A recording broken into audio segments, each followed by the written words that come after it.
Hello' বন্ধু বান্ধৱসকল, আপোনালোকৰ ওচৰলৈ মই আজি এটি ভিডিঅ' দাঙি ধৰিছোঁ।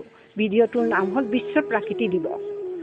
আপোনালোকে সকলোৱে জানে 5 জুনত আমি বিশ্ব প্ৰাকৃতিক দিৱসৰ আয়োজন কৰোঁ প্ৰত্যেক বছৰ। কিন্তু 1974 চনত প্ৰথমবাৰ এই বিশ্ব প্ৰাকৃতিক দিৱসৰ আয়োজন কৰা হৈছিল জনজাগৰণৰ বাবে।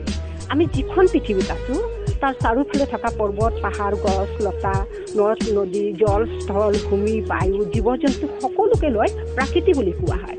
আমাৰ সকলো উভয় পক্ষ উভয় লোকৰ লগত মিল আছে, নহ'লে আমি জীয়াই থাকিব নোৱাৰোঁ। ভাবি চাওকচোন, এজোপা গছে আমাক কিমান কিবা কিবি দিয়ে, ফল মূল দিয়ে, শাক পাচলি দিয়ে, ঔষধ দিয়ে, তাৰ উপৰিও আমাক মূল বস্তু দিয়ে জীৱন দান, সেয়া হ'ল অক্সিজেন। অক্সিজেনৰ অবিহনে আমি এইখন পৃথিৱীত মৃত। যিজনে ইমান বস্তু আমাক নিস্বাৰ্থ দিয়ে তেওঁক আমি ভগৱান বুলি কওঁ। সেইকাৰণে আমি প্ৰাকৃতিক ভগৱান বুলিয়ে কওঁ।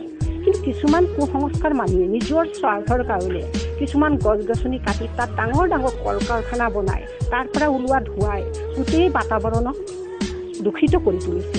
আৰু পলিথিন মানুহে য'তে ত'তে পেলাইছে, গাড়ীৰ ধোঁৱা ওলাইছে, এইবোৰে বাতাবৰণ দূষিত কৰি তুলিছে। তাৰ ফলত পৃথিৱী লাহে লাহে মৃত্যুৰ মুখলৈ গৈ আছে। তাৰমানে আমিও মৃত্যুৰ মুখলৈ গৈ আছোঁ। পৃথিৱী সুস্থ থাকিলে আমি সুস্থ থাকে, পৃথিৱী জীয়াই থাকিলেহে আমি জীয়াই থাকিম। প্ৰাকৃতিক যদি মৰি যায় তেনেহ'লে আমিও মৰিয়ে যাম। সেইকাৰণে আমি প্ৰাকৃতিক জীয়াই ৰাখিবৰ কাৰণে আমি সকলোৱে মিলি এই আয়োজন কৰা 5 জুনৰ প্ৰাকৃতিক দিৱসত আমি সকলোৱে আহক, প্ৰত্যেক পৃথিৱীৰ নাগৰিকৰ কৰ্তব্য সকলোৱে মিলি গছ লগাওঁ আৰু প্ৰাকৃতিক শুদ্ধ কৰি তোলোঁ, দূষিতৰ পৰা মুক্ত কৰি তোলোঁ। আমিও শুদ্ধ হৈ তুলিম, স্বাস্থ্যৱান হৈ তুলিম আৰু এইখন পৃথিৱীত আমি জীয়াই থাকিব পাৰিম স্বাস্থ্যৱান হয়। বন্ধু বান্ধৱসকল, এই ভিডিঅ'টো কেনেকুৱা লাগিল জনাব আৰু লাইক আৰু ছাবস্ক্ৰাইব কৰিব নাপাহৰিব।